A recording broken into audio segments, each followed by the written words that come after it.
Hold that nurse! She's a thief! What would you do if just hours after giving birth, a stranger in a nurse's uniform walked into your hospital room and tried to take your newborn? Would you scream? Would you fight? Or would you freeze? Leave your honest comments on the comment section. Tonight, you'll hear a true story that still gives me chills. A story of betrayal, obsession, and a night in a maternity ward that turned into a nightmare. It was a cold evening. The fluorescent lights of the city hospital flickered slightly, casting strange shadows on the walls.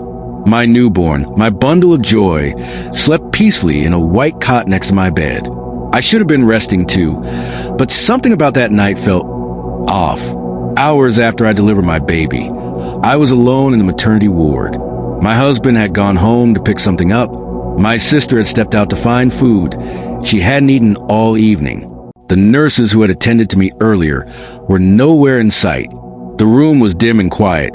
The only sound was the soft breathing of my newborn, sleeping peacefully in a cot beside my bed. I closed my eyes, trying to get some rest, when I suddenly heard the door creak open. I thought it was one of the nurses, but when I opened my eyes just slightly, I saw her, a tall, plump woman in a nurse's uniform. A nose mask covered most of her face, and the way she moved immediately unsettled me. She walked slowly, carefully, as though she didn't want to be noticed. I froze, pretending to be asleep, my heart pounding in my chest.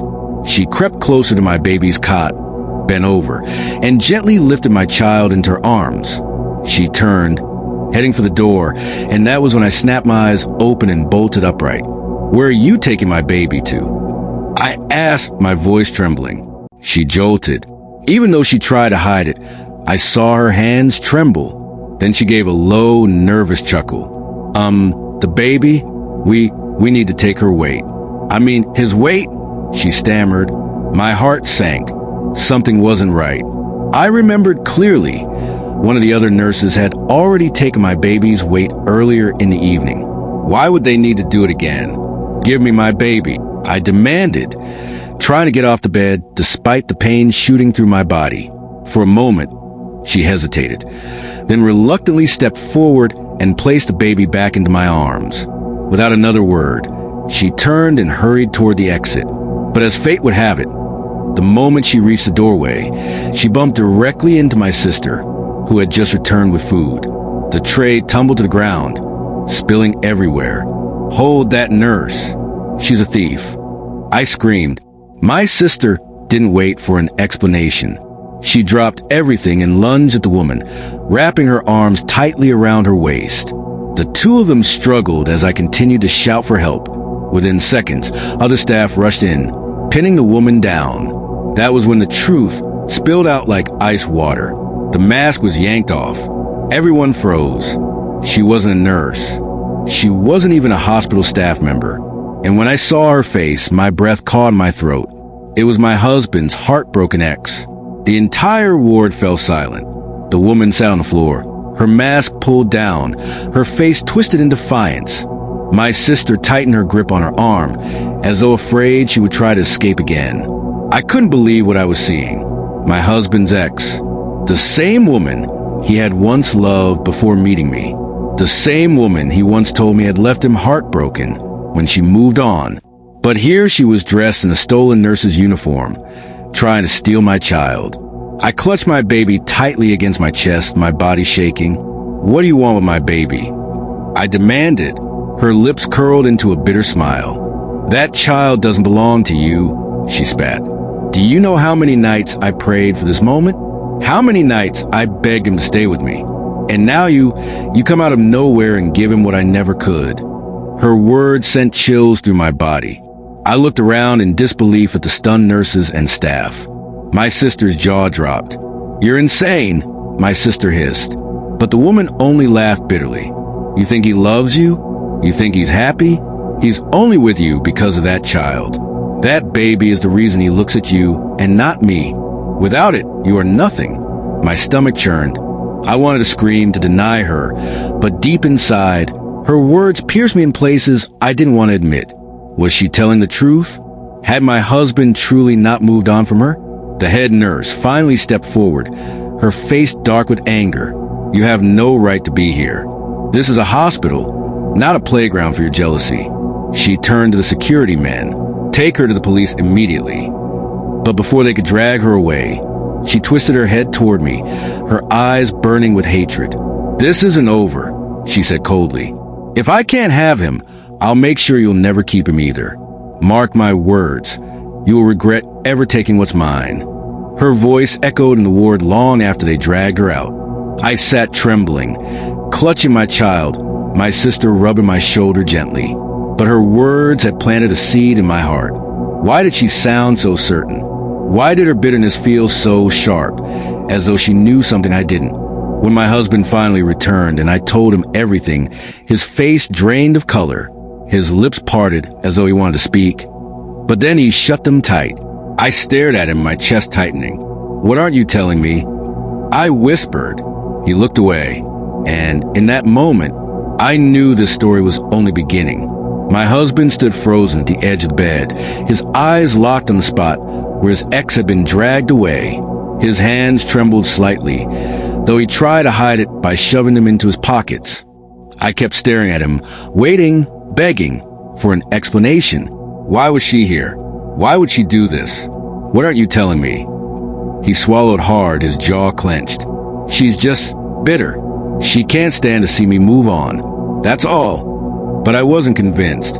His eyes wouldn't meet mine. His voice was flat, rehearsed, as if he had prepared that answer. My sister, who had been quietly watching, crossed her arms. "No," she said firmly. "That woman wasn't just being bitter. She came prepared. She dressed as a nurse. She waited until you left the ward. She wasn't here to throw insults. She came to take the baby. That's more than heartbreak, and you know it." My husband's face darkened, his lips pressed tightly together. For a long moment, no one spoke. Finally, he muttered, She wanted a child with me once. We tried, for years, but it never happened. She thought something was wrong with her, but when I moved on and you got pregnant, I guess it broke her." The explanation seemed reasonable, yet something in his tone made my skin crawl. He wasn't telling me everything. That night, after the ward had quieted down, I lay awake, my baby in the cot beside me. My husband sat by the window, his face hidden in shadow. My sister was asleep on a chair. I whispered, "Tell me the truth, please. I need to know." For the first time, he turned to look at me, his eyes heavy, haunted. "There was a time," he began slowly, "when I thought she was the one I'd spend the rest of my life with. We were engaged. She wanted children more than anything. But when years passed without one, she changed. She became desperate, angry. She even went to places she shouldn't have gone. Her family warned her, but she refused to listen." I frowned. "What do you mean?" He hesitated, then lowered his voice. "She went to spiritualists, people who promised her a child at any cost. She performed rituals I didn't understand, strange sacrifices. When I tried to leave, she threatened me. She said if she couldn't give me a child, then no woman would." A cold shiver ran down my spine. My mind raced back to her final words in the ward. "If I can't have him, you'll never keep him either." I hugged my baby tightly, fear prickling through my veins. "Why didn't you tell me this before?" I whispered, his face tightened with guilt. "Because I thought it was over. I thought she had moved on. But now..." Seeing her here tonight, his voice trailed off, heavy with dread. I stared at him in disbelief. My husband hadn't just brought me into his new life. He had brought me into the shadows of his old one, and worse, into the crosshairs of a woman who seemed willing to do anything, even steal an innocent child. At that moment, the ward lights flickered. The air grew strangely cold. My baby stirred in the cot, letting out a faint cry, and for the first time since I gave birth, I wondered if we were truly safe. The days after the hospital incident should have brought peace, but instead, they brought shadows. I couldn't shake the memory of her eyes, burning with hatred, but also something else. Desperation, madness. We were discharged, and my husband tried to act as though everything was normal. He smiled at neighbors, carried the baby's bag into the house, and kissed me gently on the forehead as though to reassure me. But at night, I caught him staring off into space, his jaw clenched, his hands restless. My sister refused to leave me alone, sensing what I already feared, that this wasn't over. And she was right. The first sign came 3 nights later. The baby's cradle was rocking, slowly, when neither of us had touched it. My sister was the first to notice. She rushed forward, thinking maybe a breeze from the window had moved it, but the window was tightly shut. Then, on the 4th night, a folded paper was slipped under our door. My sister found it at dawn. No name, no address, just a single sentence scrawled in shaky handwriting. A child that belongs to me cannot live in another woman's arms. I froze when I read it. My husband snatched it from my hands, tore it up quickly, and threw the pieces into the trash. "She's bluffing," he muttered, but his voice betrayed him. He was afraid. And then the phone calls began. Silent calls, always at midnight. Each time I picked up, I could hear faint breathing, then the click of disconnection. One night, I forced my husband to answer. He pressed the phone to his ear, his eyes widening slowly. His lips trembled. When he hung up, I demanded to know what she had said. He whispered. She told me the rituals aren't finished, that the baby was supposed to be hers. The room spun. My chest tightened. What does she mean, supposed to be hers? He buried his face in his hands. "I told you," she went to people who promised her a child. "She confessed to me once that she made a vow, that if she couldn't conceive naturally, then the first child I had, no matter with whom, would be hers by right." I gasped, clutching the baby to my chest. My sister let out a sharp cry of disbelief. That night, I didn't sleep. Every creak in the house, every sound of the wind, every distant bark of a dog made me jump.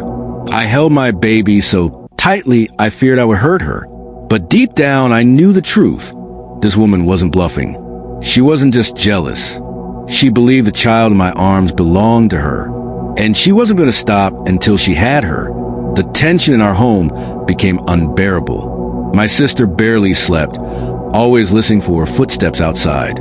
My husband avoided my eyes, as though his silence could erase the past. And me? I was drowning in fear, clutching my baby so tightly I barely let anyone else hold her. But the night it happened, I realized fear wasn't enough. It was past midnight. The house was quiet, too quiet. I had just fed the baby and was rocking her gently when I heard it. A faint sound at the window. Not knocking, not scratching, but humming. A woman's voice, soft and chilling, like a lullaby. I froze. My skin prickled. My baby stirred uneasily, as though she too had heard it. The humming grew louder. My sister shot up from her sleep on the couch, eyes wide. She mouthed, "Do you hear that?" Before I could answer, the window rattled. Slow at first, then violently, as if invisible hands were trying to force it open. I screamed. My husband ran in from the bedroom, his face pale as death. He grabbed a stick, rushing the window, but the moment he yanked the curtains aside, nothing. The humming stopped. The night outside was still, but when he looked down, his stick slipped from his hands. Lying on the window sill was a red scarf, torn, dirty, and I recognized it instantly. It was hers. The same scarf I had seen her wear on the day she visited my husband at his office long before I gave birth. The same scarf she once tied around her hair whenever she came to their old house. I snatched the baby into my arms, my legs trembling so badly I thought they would give way. My sister backed away, whispering a prayer under her breath. But the terror didn't end there. Later that night, when the house had finally calmed down, my baby began to cry again. I rushed to soothe her, but when I leaned into the cradle, my blood ran cold. There, tucked under the baby's blanket, was another piece of folded paper. No one in the house had placed it there. With shaking hands, I opened it. "Soon, she will cry for me. Soon, she will call me mother." The note slipped from my fingers. My vision blurred with tears. My sister screamed and grabbed the baby out of the cradle, holding her close. And at that moment, I realized something horrifying. This wasn't just obsession. This was something darker, something beyond the natural. She wasn't coming for my husband anymore. She was coming for my baby. By dawn, the entire house felt like a cage of fear. None of us had slept after finding that note. My sister clutched the baby through the night, rocking her while whispering prayers. My husband sat at the edge of the bed, his face buried in his palms. When the first rays of sunlight crept in, I finally broke the silence. We can't keep living like this. We need help. Real help. My sister nodded instantly. This isn't just a jealous ex anymore. This is spiritual. She's using things we don't understand. For the first time, my husband didn't argue. He simply stood up, grabbed his phone, and called a name I didn't recognize. That afternoon, an elderly man arrived at our house. His head was clean-shaven, his eyes sharp, but his steps were slow and deliberate. My husband introduced him as Uncle Daniel, a distant relative from the village who had dealt with spiritual matters before. The old man didn't waste time. He asked to see the notes. We brought out the torn pieces we had kept. He studied them for a long while before sighing deeply. This handwriting, he said quietly, was written under influence. She isn't just writing from jealousy. She is bound by a vow that ties her spirit to the child. My heart nearly stopped. What do you mean, ties her spirit to my baby? Uncle Daniel raised his eyes to mine. Your husband is not telling you everything. I turned sharply toward my husband, my chest tightening. He shifted uneasily, avoiding my gaze. Tell me. I whispered, tell me now. He exhaled shakily. Years ago, she took me to a shrine. She said it was to pray for children. The priest told her that if she made a vow, it would open her womb. I didn't know what she promised. I swear I didn't. But after that day, she became more desperate.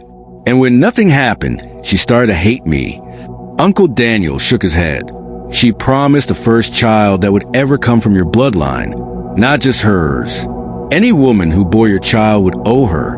And now she has come to collect. My knees gave way. My sister caught me before I collapsed to the floor. The room fell into a heavy silence, broken only by the sound of my baby's soft cries. Uncle Daniel's voice was grim. She has already begun the rituals. The scarf, the notes, the humming, those are signs of invocation. She is calling the child's spirit toward her. If nothing is done, one night, the child may stop breathing in your arms and wake up in hers. My blood turned to ice. I clutched my baby so tightly she whimpered. Tears streamed down my face. My husband tried to reach for me, but I pulled away, staring at him with fury and fear. This is your fault, I whispered. You brought me into this. You brought her into this. Uncle Daniel stood. Blame can wait. Right now, we must act. There's only one way to break this vow, but it will not be easy. And if we delay, he looked down at the baby, the child may not survive the next full moon. The room froze. My sister gasped. My husband's face drained of color. And I felt my entire world collapsing. The words of Uncle Daniel haunted me. If we delay, the child may not survive the next full moon. I barely slept. My baby's tiny breast became my only comfort, and each time she cried, my heart seized in fear, terrified that one cry might be her last. Uncle Daniel began preparations immediately. He said the vow could only be broken by confronting the one who made it, in a ritual circle where truth could not be hidden. It meant bringing her, the ex, face to face with us. The thought made my stomach twist. The idea of her being anywhere near my child again filled me with dread. But there was no choice. For 3 days we fasted and prayed. The house was sprinkled with water, and herbs Uncle Daniel carried from the village. He warned us she will not come willingly. But when the time draws near, her spirit will not resist the pull. And he was right. On the night before the full moon, as we gathered in the living room for prayers, there came a knock at the door. Not once, not twice, 3 times. Slow, heavy, as though whoever stood there knew we were waiting. My sister's lips trembled as she whispered, "It's her." My husband's hands shook as he reached for the lock. Uncle Daniel raised his staff. Open. She had been summoned by her own vow. The door creaked open, and there she was, Her eyes were wild, her hair disheveled, but she was smiling. That same bitter, twisted smile. She stepped inside slowly, her gaze fixed on the baby in my arms. My knees nearly buckled. You can pray. You can fast. You can call your old men and chant your incantations, she said, her voice low, venomous. But that child belongs to me. Before anyone could move, the baby let out a sharp, piercing wail. Not a normal cry. This one was high-pitched, frantic, as though something invisible was pulling at her. She thrashed in my arms, her little body jerking uncontrollably. I screamed. My sister rushed forward to help me hold her, while Uncle Daniel began chanting. The woman laughed, stretching out her hands. Don't fight it. She knows me. She's calling me already. The lights in the room flickered violently. The air turned icy cold. My baby's cries grew louder, shrill, almost unbearable. Uncle Daniel shouted over chaos. Place her in the circle, now! We stumbled forward. Placing the baby on the mat he had drawn with white chalk, surrounded by strange symbols. The moment we did, the child fell silent, breathing heavily but no longer thrashing. The X froze, her smile faltering. She snarled, realizing the circle was blocking her reach. But instead of retreating, she stepped closer, her eyes glowing with a strange, unnatural light. You think this will stop me? You think chalk and prayers can erase a vow sealed in blood? She raised her hand, and at that moment, every candle in the room went out. Darkness swallowed us whole. And in that darkness, I heard her whisper, one way or another, the child will be mine. The darkness was suffocating. The kind of darkness that pressed against your chest and made it hard to breathe. My baby whimpered inside the ritual circle, her tiny fists trembling. Then whoosh! The candles reignited on her own, flames burning taller and fiercer than before. The X stood across from us, her face twisted in rage. Uncle Daniel's voice cut through the silence. You bound this child with your bitterness, but tonight your vow ends. She spat on the floor, her eyes locked on me. Do you know what he promised me? She hissed, pointing at my husband. He swore his first child would be mine, whether born from me or not. And I took that vow with my blood. My heart lurched. I turned to my husband, searching his face. His lips trembled, his eyes filled with shame. It was before I met you, he said weakly. I never thought it would. I didn't know she. Her laughter cut him off, echoing through the room like 100 voices speaking at once. You didn't know? I knew, and I waited. I waited for this child, for my inheritance, for what was promised. Uncle Daniel slammed his staff on the ground. The symbols around the baby glowed brighter, forming a protective barrier. The woman shrieked and staggered back, clutching her chest as if something burned her. Release her, Uncle Daniel commanded, but she wasn't done. Her nails elongated into black claws. Her hair writhed as though alive. With a scream, she lunged toward the circle, only to be thrown back violently by an unseen force. She hit the wall with a sickening thud, but rose again, laughing through the pain. This child cannot belong to you. Uncle Daniel thundered. Your vow was made in deceit. You cannot bind what was never yours. Her face twisted. Then I'll take her by force. The air shook as she raised both hands, chanting words that chilled my blood. The baby began to levitate inside the circle, her tiny body glowing faintly. I fell to my knees, screaming her name. Uncle Daniel shouted louder, reciting ancient incantations, his staff glowing brighter with each word. Sweat poured down his face. My husband and sister joined in prayer, their voices trembling but fierce. The woman let out a final, ear-splitting cry and rushed forward one last time, her body colliding with the barrier. There was a blinding flash of light, followed by silence. When my eyes cleared, she was gone. Only ashes remained where she had stood. The baby floated gently back into the circle, her breathing soft and steady. Uncle Daniel collapsed to his knees, whispering, "It is done." I rushed forward, scooping my child into my arms. Tears streamed down my face as I pressed her against my chest. She yawned, as if nothing had happened. But as I looked down, I froze.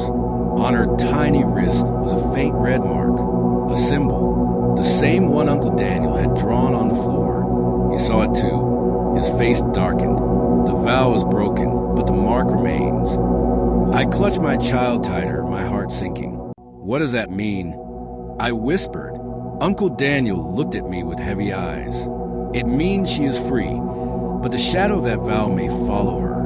When she grows, she must be watched, because if she ever strays too far from the light, the darkness may call her back. The room fell silent. The candles flickered, and in that silence my baby smiled.